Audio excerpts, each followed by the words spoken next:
Ang pagtahod sa gasa sa Dios ang kinabuhi. Ang ikalimang sugo, dili ka magpatay. Exodus Kapitulo 20, versikulo 13, Deuteronomio Kapitulo 5, versikulo 12. Nagdali sa tinuyong pagkutlo sa tawhanong kinabuhi o kadungganan. Busa na nalipod kini sa gasa sa kinabuhi nga gikan sa Dios og nagpalambo sa pag-amuma og pagtahod sa kinabuhi og kadungganan sa tanang mga tao. Kitang mga Pilipino kasagaran na sayod sa biblikanhong saysay sa pag-unay patay ni Cain siyang igsuon nga si Abel. Genesis Kapitulo 4, versikulo 8. Labaw pa, ang Diyos limning nagpasidaan diha siyang kasabutan tali ni Noe nga kita mao'y manubag sa kinabuhi sa tao. Kinsa kadtong nakapatulog dugo sa iyang isig katao sa laing tao ang ilang dugo usab pagaulaon. Kay kita gibuhat sama sa dagway sa Dios. Genesis Kapitulo 9, versikulo 5 hangtod 6. Kini nagpasabot nga ang tinubdan sa talagsaong bili sa kinabuhi sa tao mao ang Dios. Siya ang Ginoo og magahatag sa kinabuhi din kita nabuhi og nagalihok og nahimong kita. Buhat Kapitulo 17, versikulo 28. Ang tanang tawhanong kinabuhi adunay bililhong sinugdanan, di ay tungod kay gihimo man kita sa larawan og kasamahan sa Dios. Dugang pangkadungganan og bili gihatag sa anak sa Dios diha nga nahimong tao si Kristo Jesus alang sa misyon sa kaluwasan pinaagi sa pag-alagad sa kinabuhi. Isip pulong sa kinabuhi, 1 Juan Kapitulo 1, versikulo 1, kahayag sa kinabuhi, 1 Kapitulo 8, versikulo 12, og paan sa kinabuhi, 1 Kapitulo 6, versikulo 35, og versikulo 51. Si Jesus mianhi, aron kamo makabatog kinabuhi og mabuhong sa kapuno niini. 1 Kapitulo 10, versikulo 10. Siya nagpadala kanato sa Espiritu Santo, kinsa naghatag og kinabuhi. Ikaduhang Korinto Kapitulo 3, versikulo 6. Sa katapusan sa iyang kinabuhi, si Kristo sa pagtuman sa kabubot-on samahan, mitugyan siyang kinabuhi ngadto sa kamatayon, apan sa pagkabanhaw gikan sa maminatay, gigunob niya ang kamatayon o giuli ang kinabuhi. Pinaagi siyang pagpasakit, pagkamatay o pagabanhaw, si Kristo nahimo alang kanato nga kabanhawan o kinabuhi.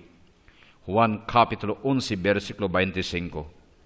Sa iyang pagtulunan, si Jesus naghingpit og nagalig-on sa sugo sa pagtahod sa tawhanong kinabuhi. Iyang gihingpit ang pagtahod diha sa paglambigit ni gilayon sa dakong sugo sa gugma. Nakadungog kamo sa sugo. Higugmaa ang imong tagilungsod og dumti ang imong kaaway. Ang akong sugo kaninyo, higugmaa ang imong mga kaaway, iampo ang mga naggukod kanimo. Kini magmatuod nga kamo, mga anak sa inyong langitong amahan, kay gipasilang niya ang adlaw sa mga maayo og sa mga dautan. Gipaulan nganha sa mga matarong og dili matarong. Mateo Kapitulo 5, versikulo 43 hangtod 45. Pinagi siyang sugo sa paghawa sa tanang kayugot og sa paghigugma sa mga kaaway. Sinunod ang mismong lihok sa Dios.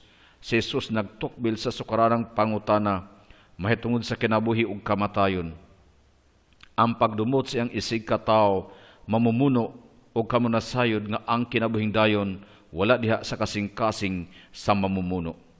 1 Juan Kapitulo 3, versikulo 15.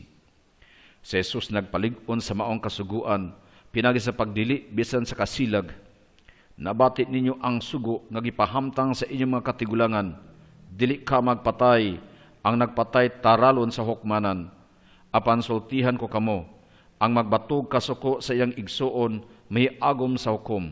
Mateo Kapitulo 5, versikulo 21 hangtod 22. Busa sa Jesus, na naog ngadto sa gamot sa pagpatay og mibutyag nga ang kasilag sa kasing-kasing may usa ka tinuod nga hulga sa kinabuhi. Si Santiago Apostol, may palanog niining maong pagtulun-ana nga tukma kayo karong panahona sama sa unang mga Kristiyano. Unsa bay hinungdan sa inyong panag-away o panagbingkil? Wala ba ang inyong mga lawasnong kaibog ang nagkasumpaki sa sulod ninyo? Bot kamo manag-iyag mga butang, apan kay wala man kamo makaangkon ini, bot kamo mo patay. May gikaibgan kamo, apan wala ninyo kini makabot, busa nagkabingkil kamo og nag-away. Santiago Kapitulo 4, versikulo 1-2. Ang sukaranang bili nga nagpaluyo sa ikalimang sugo og sa pagtulunan ni Jesus, mao ang kamatuoran nga bugtong ang Dios lamang ang Ginoo og tag-iya sa kinabuhi. Sanglit ang kinabuhi gikan sa Dios og siya rasab ang nagpadayon ini, iya ra gyud kana. Busa kita mga piniyalan lamang sa atong kinabuhi og kinahanglan at timanon, og tahoron nato ang atong kinabuhi og ang kinabuhi sa uban. Busa dili lang kinisugo sa dili pagpatay, kundi pagpanalipod, pagpalambo o pagpauswag sa kalidad sa kinabuhi. Ang Dios Ginoo sa kinabuhi mipiyal ngadto sa mga tao sa halandong misyon sa pagpanalipod sa kinabuhi, og ang mga tao kinahanglan motuman niini diha sa tumang katakos sa ilang kaugalingon. Ang kinabuhi kinahanglan kapanalipdan sa tumang pag-amuma gikan pa sa unang gutlo sa iyang pagkapanamkon. Ang Vaticano II nagpahimug-at gayud sa pagtahod sa kalidad sa kinabuhi. Kining konsilyuha nagpahimug-at sa pagtahod sa tawhanong persona. Ang matag usa kinahanglan mo ila sa matag isig kaingon, sa walay pagpinig, sama sa kugalingon, una sa tanan sa pag-ila sa kinabuhi o sa tanang mga panginahanglan sa pagpuyog maligdong. Aron dili ka panag-ingnan ang nahitabo sa dato nga way pagtagad ngadto sa kabus nga si Lazaro. Lucas Kapitulo 16, versikulo 19-31. Lakip niini ang pagtahod sa kinabuhi o tawhanong dignidad, bisan kanilang naglahig baruganan kaysa atoa diha sa natad sa politika, sosyolohiya, ekonomiya o relihiyon. Apan ang ato mga kabispuhang Pilipinhon nagpahinumdom kanato sa atong kaulaw o kasubo isip katawhan. Kansang kinabuhi og dignidad kasagaran giisip nga kubos kaayo karon dinhi sa Pilipinas. Isip mga tinun-an ni Kristo kinahanglan kita magpakabana kanunay sa kamatuoran o katarong. Apan ato sa Binoong tinuon ang kalainan sa sayop nga angay isalikway og sa tao nga nasayop, kinsa wala gid mawad-i sa iyang pagkabililhon isip persona. Ang Vaticano II naghimo sab og hanay sa mga kalapasan batok sa kinabuhi mismo, sama sa pagbuno, pagpuo sa kaliwat, paglaglag sa bata nga gisabak, pagkutlo sa kinabuhi tungod sa kaluoy og tinuyo nga paghikog. Dugang paniini giapil usab ang mga kalapasan batok sa pagkatibuok sa tao, sama sa pagputol, mutilation, pagdagmal sa lawas og utok, physical and mental torture, o mga pasulabing pamugo sa buot, psychological pressures. Lakip usab ang mga kalapasang batok sa tawhanong kadungganan, sama sa anlaot nga kahimtang sa panimuyo, subhuman living conditions, binuot-buot nga pagpabilanggo, paghingilin, pagbaligya sa unod, prostitution. Bisan gani ang kubos kaayong matang sa pagpamuo, mamahimong dakong hulga sa kalidad sa kinabuhing tawhanon, kung ang makalakin-an o makababayin-an himuon lamang kahimanan sa pagpanapi, inay mga gawasnon o responsabling mga persona. Ang konsilyo naghukom nga kining tanan og susama niini pulos mga krimen, ilang gihinluan ang tawhanong katilingban og nakapakubos sa mga nakasala labaw kaysa nasad-an og naghimog dakong panamas-tamas sa magbubuhat. Pinagi sa daghang mga sulat pastoral, ang CBCP nagpahimangno sa mga Pilipinong Katoliko latas sa mga katuigan nga ang nasod karon nahiagom sa madagkong peligro nga may naghulga sa tawhanong kinabuhi og dignidad. Ang mga sulat mismo na ila sa ilang pagkatin-aw og tukma nga nagpunting sa mga kahimtang sa atong katawhan, sa mapanangit sa subsob nga mga pagdagit o kidnappings. Apan ang suliran sa mabungahong pagtaho niini ngadto sa kinabag-an sa mga Pilipinong Katoliko, uban sa tukma og makanunayang pagsunod, follow-up, nagpabiling pagasulbaron pa. Kadaghanan sa mga mahimo unta niining matulun-anong mga sulat, mga usik lamang tungod sa kakulang sa igong catechesis. Tingali ang labing daghang mga abusong nahimo dinhi sa atong nasod batok sa panglawas, mao ang bisyo sa alkohol, drugas ug ang pagpanabako. Sumala sa pagtuon sa medisina, kining mao mga bisyuha nagdalag dakong kadaot sa panglawas, sa panghutok og pagkaulipon og tumang kahasol sa katilingban, ang matang sa kinabuhi o ang kinabuhi mismo sa naggamit og sa ilang mga banay og mga kahigalaan, pulos na nga angin sa dakong pag-antos. Labi pang nakasala ang mga tigbaligya o mga tigpayuhot sa mga drugas, kinsa tungod sa salapi, wala na lamang manumbaling nga malumon sa bisyo, labi na ang mga inosenteng batanon kansang kinabuhi nangaguba tungod sa pagkaadis-adis. Ang abortion, kung pinugos nga pagkuha sa bata, fetus, nga dili pa ikapahimog gikan sa sabakan sinahan, makusgadong gidili sa ikalimang sugo. Sanglit pagpatay man kini sa usa ka inosenteng tao. Kining pagtulun-ana sa katarong nahilimbigit sa katilingbanon og ekumenikahong kahimtang nga sagad maoy gamot sa suliran.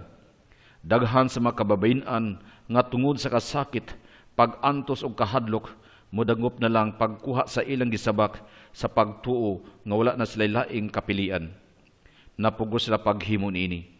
Busa hinanali og dako usab nga katungdanan sa katarong ang pagtabang sa mga kabus nga inahan, ang pagpalapad sa mga buhat og pagpanagup, pagpalambo sa mga buhatan alang sa maayong panglawas sa mga kababayen-an o kabataan nga nagkinahanglag panabang og uban pa. Ang prinsipyo nga sayop gayud nga gilayong pagpatay sa inosente mga bata mausab ang katarungan nga sayop gayud ang pagpatay tungod sa kaluoy, mercy killing kung euthanasia, paghipo sa mga taong bardado o sa mga masakiton nga gitagalan nagkinabuhi. Walay lain nga may bug-os nga gahom sa kinabuhi o kamatayon gawas sa Dios lamang. Mga tinugyanan lamang kita sa gasa sa kinabuhi nga gihatag sa Dios kanato, busa katungdanan nato ang paghimo sa makasagarang paagi sa pag-atiman sa kinabuhi, sama sa mga tambal, magpatambal og operasyon nga maabot sa kasarangan. Dili bugat nga sakripisyo o hilabihan kamahal ang mga adunay igong paglaom sa kayuhan sa masakiton. Hinoon, kung wala na'y paglaom nga maluwas pa ang masakiton, wala na'y katungdanan ang tigtungod sa paglugway sa kinabuhi sa masakiton, pinaagi sa artificial nga kahimanan, sama sa mahalon nga tambal og makina. Gani ang paghimo sa talagsaong paagi nga artificial aron lang malugwayag pila ka gutlo o adlaw ang kinabuhi sa masakiton nga wala na'y panimuot o gitagalan na lamang daw tataw nga wala na'y katarungan ang paghimo ni ana, sanglit ang kadaghanan sa mga molupyo sa katilingban wala man gani igong pamaagi sa pag-amping sa ordinaryong panglawas. Ang makalilisang og dili mabakwi nga buhat sa pagkutlo sa kaugalingong kinabuhi, suicide, nagtug-an sa hingpit nga pagkawala sa tibok kabubuton sa pagpakabuhi, gumikan sa labihang kalusno o kaguol nga nagwagtang sa tanang paglaom. Inay usa kini kabuhat nga tinuyo sa pagdaot ang paghikog giisip nga sagad bunga sa nalisuag panghuna-una o short circuit nga nagtukmod kaniya sa pag-ikya sa kinabuhi nga dili na maagwanta og hingpit nga pagpalayo sa Dios nga dili makita. Sama sa abortion, ang kapasanginlan mao ang kinatibok ang katilingban, apan labi na gid sila nga may suod nga kalabutan sa hinungdan nganong nawad-ag paglaom ang tao. Isip mga Kristiyano, paningkamutan natong tanan kutob sa mahimo sa pagtabang ni adtong nagtinguha sa pagkutlo sa ilang kawalingong kinabuhi, sa pagpaila sa dakong gugma sa Dios ngadto kanila o sa pagpadayon sa paglaom diha sa Ginoo. Ang silot sa kamatayon dugay nang gibansay og may taas nga kasaysayan gikan pa sa biblikanhong panahon. Apan karon ang pagpahamtang sa kamatayon ngadto sa dagkong mga kriminal gi-question og gilantugian. Ang naandang tulo ka katarungan sa pagsilot og mga kriminal daw dili tukma nga silutan silang kamatayon. Ang una mao ang pagpahiuli, retribution sa makatungod sa biktima. Ang silot sa kamatayon inay nagpahiuli sa matigtungod, nagsiba hinuon sa espiritu sa panimalus og sa ingon naghatag og way pagkatapos nga baslanay nga duguon. Ang ikaduha mao ang pagpanton, reform og pagpausab sa kinaiya sa kriminal. Tataw nga ang silot sa kamatayon dili gayud makatubag niini. Kay unsa pa may usbon kaniya kung patay na o gawas pa gihikawan ang grasya sa Dios nga mohimo sa maong kausaban. Ang ikatulumao ang pagpaintap o deterrence kung pagpalikay sa uban nga naglaraw sa paghimog susamang krimen. Kahibulungan kaayo nga wala gay prueba ni pagmatuod nga ang silot sa kamatayon nakapugong sa uban sa pagbuhat og mga dagkong krimen. Ang subo nga kamatuoran mao nga daghan sa mga gahing kriminal nga nakagawa sa bilangguan mibalik man hinuon paghimog mga dagkong krimen batok sa katilingban. Ang Kaobispohan sa Pilipinas ngadtong tuig 1979 mipaluyo sa pagtangtang sa silot sa kamatayon, death penalty, o kining maong baruganan batok sa death penalty gimantala pag-usab sa tuig 1991 sumala sa espiritu sa Ebanghelyo og ni Jesu-Kristo. Hinuon ang CCC wala magdili sa silot sa kamatayon alang sa makasong hilabihang kabugat, extreme gravity. Sapagkat tinuod ang Kristohanong tinguha mao gyud nga mawagtang ang silot sa kamatayon tungod sa atong Kristohanong panglantaw sa kabililhon sa tawhanong kinabuhi. Apan ang kahimtang sa pipila ka mga nasod dili pa andam sa maong tinguha. Busa nagpabilin kining bugat nga kakuhan sa matag Kristiyano sa pagbag-o sa kahingpitan o panghuna-huna sa katilingmang Pilipinhon aron mawagtang na ang silot sa kamatayon. Sa katapusan, ang naandang doktrina sa katarong bahin sa makiangayong gubat, just war, nagladlad og mga sumbanan labaw sa ordinaryong panghukom. Ang gubat pagahukman nga matarong kung ana kining tanang musunod nga mga kondisyones. Una, makiangayong hinungdan. Ikaduha, gikinahanglan alang sa pagpanalipod sa matawhanong katungod og bili tugbang sa kinabuhi. Ikatulo, adunay tugbang kaayuhan nga makuha sa mga tawhanong kagastuhan sa gubat. Ikaapat, adunay igong puruhan sa kalampusan. Ikalima, gideklara sa lehitimong awtoridad. Ikaunom, pagahimuon lamang kung maunalay katapusang nahabilin nga paagi. Kaduha-duhaan kaayo kung kini mga sumbanan gituman ba sa managlaraw og gubat. Kining doktrinaha miagi usab og daghang pagtuki sukad sa kaduhang gubat sa kalibutan, ilabi na may tungod sa paggamit sa gubat nuklear. Si Juan 23 sa iyang sulat Encyclica Pacem in Terris sa tuig 1963 misulat, dili makaturunganon ang pagtuo nga ang gubat mura gihapon ang tukmang paagi sa pagpanalipod sa makatungod nga gipanglapas. Ang dayag nga kamaturan mao ang pag-agda sa katarong aron makigbisog alang sa kalinaw. Ang pisipito mitino nga ang kalinaw dili ipakisama sa pagkawalay gubat ni sa pagtumbangay susamang gahom. Kini ang kalinaw usa ka panagduyog sa matawhanong kasing-kasing og sa katalimbanong kahusay nga bunga sa kaangayan, inubanan sa pagtahod sa tawhanong dignidad og katungod, sa pagpalambo sa kayuhan sa kadaghanan nga gipaningkamutan sa matag usa og sa tanan, og sa ilang pagbansay sa panaghiusa. Ang pisipito midugang kinutlo ang Vaticano II. Ang kalinaw mausab ang bunga sa gugma nga milabaw sa ikahatag sa kaangayan. Ang pisipito nagdugtong sa kalinaw dinhi sa atong nasod uban sa pagpasipot og usa ka pamaagi og dili dugoon. Sanglit ang atong sosyo-ekonomikanhon og politikanhong kahimtang gisalmutan na mga pamatay og dugoong panimalos. Busa nagkinahanglan kining usa ka panaghiusa sa espiritu inubanan sa lihok, sama sa gipakita ni adtong talagsaon kaayong hitabo nga buhi apan dili dugoon nga people power the first. Nga dili dugoon ang first people power sa EDSA Revolution sa tuig 1986 o people power 2 sa tuig 2001. Dugang pa, sanglit ang tinuod nga gipangayong kaayuhan sa kadaghanan nag-usab-usab uban sa panahon. Ang kalinaw dili makab-ot gilayon sa makausad lamang, kung dili tukuron og palambuon kini sa kanunay. Apan sa katapusang sumada, ang tinuod nga kalinaw nga dunay gipangita mao gyud ang Ginoo kaysa man ang atong kalinaw. Episo Kapitulo 2 versikulo 14. Ang atong pagtuong Katoliko dako kaayog ikatanyag bahin sa pagtahod sa kinabuhi sa tao. Tingali wala pa mahitabo sa kasaysayan sa tao nga adunay sama nga paglambo sa kalidad sa tawhanong kinabuhi nga hilabihan kadali og kakusog ang pag-uswag niini sama sa atong panahon karon. Apan usab naglabi ang pagpadayon sa iskandalong pagkabahin sa mga adunahan o sa mga walay nahot.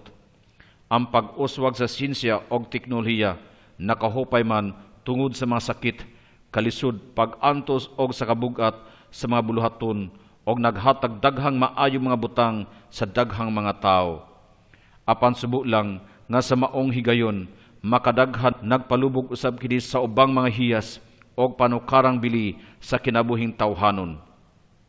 Dinhi sa Pilipinas karon sa walay duha-duha, makayon kita nga ang pagtuong Kristiyano naghatag og dili kapulihang tampo alang sa pagpauswag sa kalidad sa Pilipinhong kinabuhi.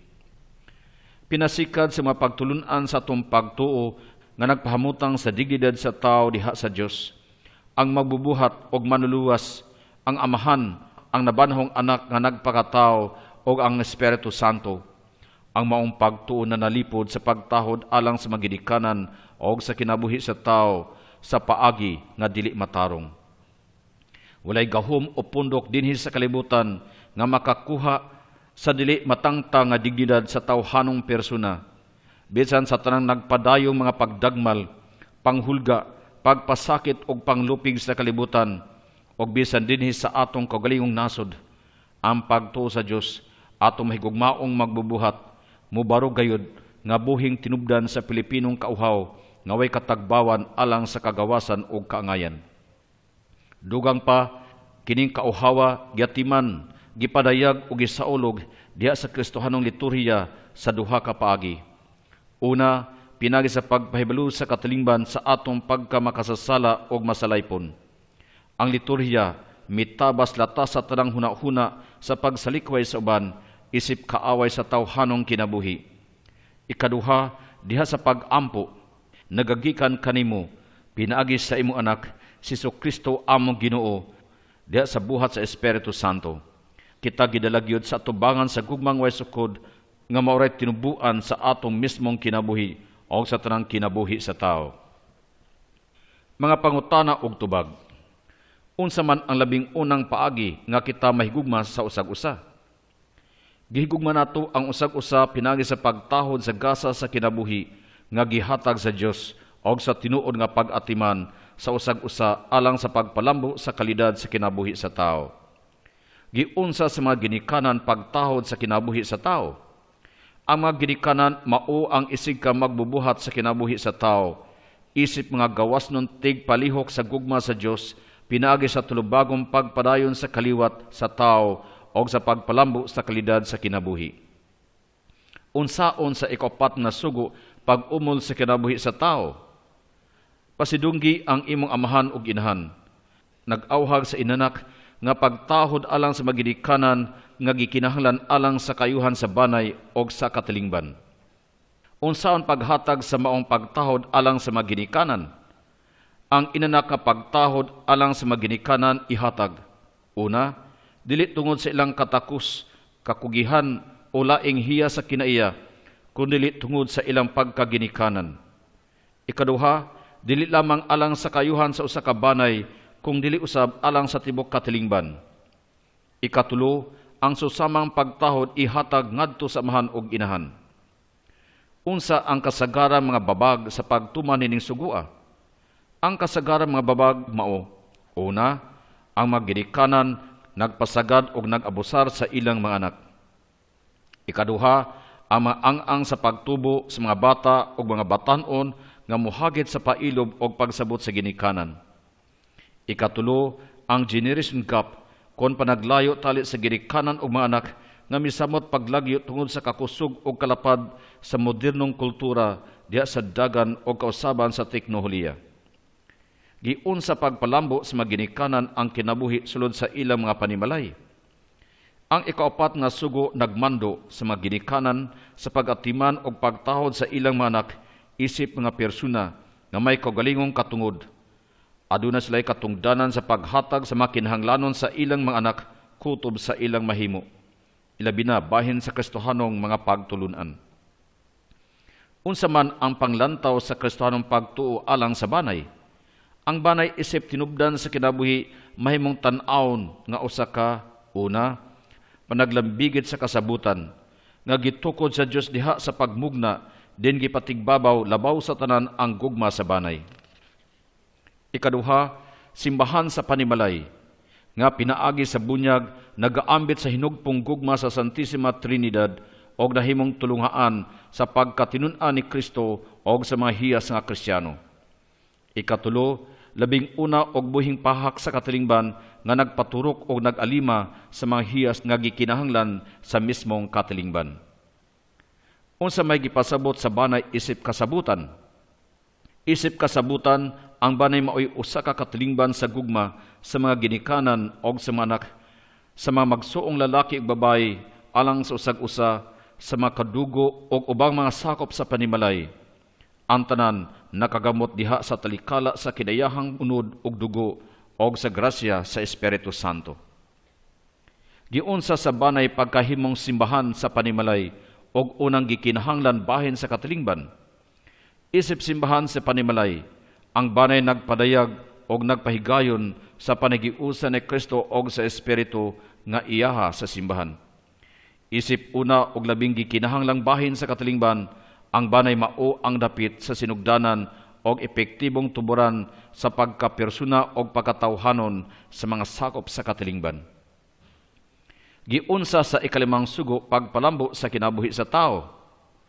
Ang dili ka magpatay nagdili sa paghimog mga pagdagmal sa tawhanong kinabuhi og sa kinatibuk ani ini na nalipod sa iyang dignidad og kalidad. Ang Diyos lamang mao ang Ginoo og tag-iya sa kinabuhi. Giunsa man pagsulong ang dignidad o integridad sa tawhanong kinabuhi. Ang mga pagsulong batok sa kinabuhi naglakip sa pagbuno, pagkalas sa kaliwat, abortion, pagtiwas sa kinabuhi tungod sa kaluoy o euthanasia, lawas ng pagdagmal, torture, pagdagit aron ipalukat, drugas o tinuyo nga paghikog. Ang pagsulong batok sa katibuok sa tao naglakip sa pagputol o bahin sa lawas, pagdagmal sa lawas og pangutok o hilabihang panghadlok sa hunahuna, angiopsychological pressures, samtang ang dignidad sa tao masulong pinaagi sa timawa kaayong kahimtang og panimuyo, binuot-buot nga pagpabilanggo og paghingilin og pagbaligya sa unod, prostitution.